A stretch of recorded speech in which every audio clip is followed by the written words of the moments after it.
नमस्कार एवरीवन, कैसे हैं आप सब। आज एक बहुत बड़ी इन्फॉर्मेशन जो कुछ दिन पहले आई थी कनाडा से, उसको हम डिस्कस करने वाले हैं डिटेल में कि क्या जो टूरिस्ट वीज़ा पे लोग जा रहे हैं उनका एक्चुअल में कनाडा ने वर्क परमिट जो कन्वर्ट करवाते थे लोग वो बंद कर दिया है, और इससे क्या असर होने वाला है उन सारे विजिटर्स पे जो अपना वीज़ा कन्वर्ट करवाने के बारे में सोच रहे हैं।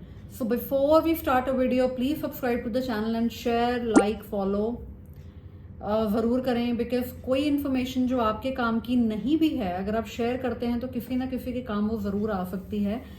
सो please subscribe to the channel.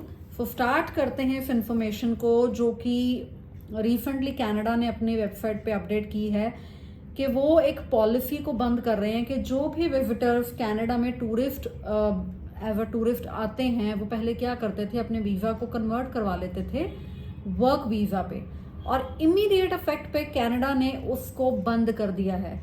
क्या ये इन्फॉर्मेशन सही है कि गलत है? हमें भी बहुत कॉल आए हैं, तो हम सबको यही बताना चाहते हैं कि ये इन्फॉर्मेशन बिल्कुल सही है। कनाडा ने विद इमीडिएट इफेक्ट से वो बंद कर दिया है, यानी कि जिन लोगों की एप्लीकेशन 28 अगस्त से पहले डली हुई हैं एम्बेसी में ऑलरेडी, उनको कोई इफेक्ट नहीं होगा। बट 28 अगस्त के बाद अगर कोई भी पर्सन जो विजिटर पे गया है, टूरिस्ट वीजा पे गया है, वो सोच रहा है उसको वर्क में कन्वर्ट करवाने की, वो डायरेक्टली वर्क में नहीं कन्वर्ट करवा पाएगा। अब आप बोलेंगे कि कनाडा तो स्ट्रिक्ट हो रहा है, इतनी ज्यादा पॉलिसीज चेंज कर रहा है, तो मैं आपको ये बात बहुत ज्यादा क्लियर कर दूं कि कनाडा स्ट्रिक्ट नहीं हो रहा है। बस कोविड में कनाडा ने कुछ ऐसी पॉलिसीज लागू कर दी थी क्योंकि हालात ऐसे थे, सब कुछ बंद था, ट्रैवल बंद था लोगों का। तो ये जो हम visitor to work permit convert करवाते थे, ये पॉलिसी लागू हुई थी अगस्त 2020 में, जब कोविड अपनी चरम सीमा पे था और visitors were not allowed to enter into a country. तो जो लोग उस टाइम कनाडा में फंस गए थे उनके लिए कनाडा ने ये पॉलिसी लागू की थी कि जो लोग अभी हमारे पास एज अ विजिटर बैठे हैं और उनको काम में प्रॉब्लम हो रही है, अर्निंग में प्रॉब्लम हो रही है, तो फॉर अ टाइम बिंग अपना वीजा वर्क में कन्वर्ट करवा सकते हैं। तो ये थी रियल पॉलिसी। तो ये पॉलिसी ही सिर्फ कोविड के टाइम के लिए शुरू हुई है, और हम लोग लेके चल रहे हैं कि शुरू से ही कनाडा ऐसा करता है कि वो विजिटर वालों को इजीली वर्क वीजा दे देता था। ये गलत है, और इनफैक्ट वेबसाइट पे बड़ा क्लियरली गवर्नमेंट ने ये भी माना है कि उनको ये क्लियरली पता है कि कुछ फ्रॉड लोग इस पॉलिसी को भी गलत तरीके से क्लाइंट को बेचते रहे हैं मतलब कि तो आप टूरिस्ट पे जाएं और वहां जाके वर्क में कन्वर्ट करवा लें। ये फॉर लिमिटेड लोग थे। एक तो ये वो लोग थे जो फंसे हुए थे, या जो ऑलरेडी वहां पर वर्क कर रहे थे और उनको अपना वीजा एक्सटेंड करवाना पड़ना था बिकॉज उनका वीजा खत्म हो रहा था, तो उनको भी इन्होंने लॉ कर दिया था कि ठीक है, आप जो ऑलरेडी बैठे हुए हैं, ऑलरेडी वर्क कर रहे हैं, वो भी आप अपना वर्क में एक्सटेंशन करवा लें।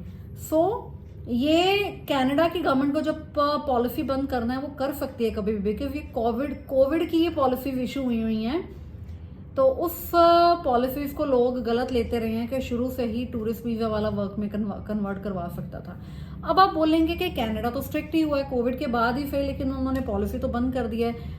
एक्चुअली कनाडा के पास स्टूडेंट वीजा वाले बच्चे भी बहुत हैं जिनको उनको अभी कन्वर्ट करवाना है अपने वीजा को। तो एक तो ये बात है कि उनको अपना पॉलिसी इमीडिएट बेसिस पे बंद करना पड़ा। दूसरा कि जो इनके कानों में खबर पड़ी है कि बहुत सारे लोग इस वीजा को मिस यूज करके कनाडा का टूरिस्ट वीजा अप्लाई करते हैं। और अब आगे आपको मैं बढ़ती हूँ कि इस चीज में पॉजिटिव क्या है। हर चीज को नेगेटिव लेने वाला कुछ नहीं होता। अगर मैं कोविड की बात करूं, क्या कोविड से पहले लोग टूरिस्ट वीजा पे कनाडा नहीं जाते थे? बहुत सारी दुनिया थी, हम भी लगवाते रहे visa. Lot many people use to apply for Canada.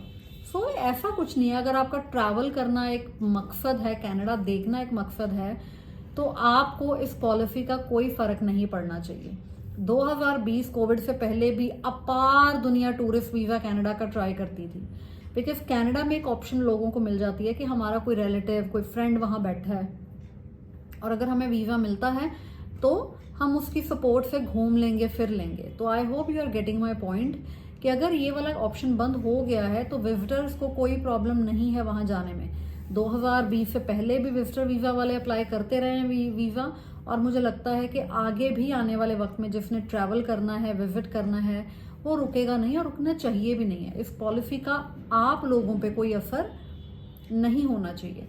I hope अब ये क्लैरिटी आपको हो गई है कि ये पॉलिसी क्या थी, कब आई थी और क्यों इमीडिएट बेसिस पे इसको बंद कर दिया गया है। सो मैं एक चीज़ और बता दूंगी कि ये पॉलिसी को 28 अगस्त से पहले जिन लोगों ने अपना वीज़ा अप्लाई कर लिया है इस कैटेगरी में, उनको कोई प्रॉब्लम नहीं आएगी। बट उसके बाद 28 अगस्त 2024 के बाद अगर कोई सोच रहा है अपना वीज़ा कन्वर्ट करवाने के लिए, उनमें ये अब लागू नहीं होगा। सो आई होप आपको ये क्लैरिटी हो गई है। और अब अगर आपका एक और भी सवाल है जो मैं देख पा रही हूँ कि अगर टूरिस्ट वीज़ा की एप्लीकेशन आज हम एम्बेसी में लगाते हैं तो हमें कितना टाइम लग रहा है। ऑनेस्टली स्पीकिंग, टूरिस्ट वीज़ा की एप्लीकेशन 2 से 3 महीने का टाइम ले रही है।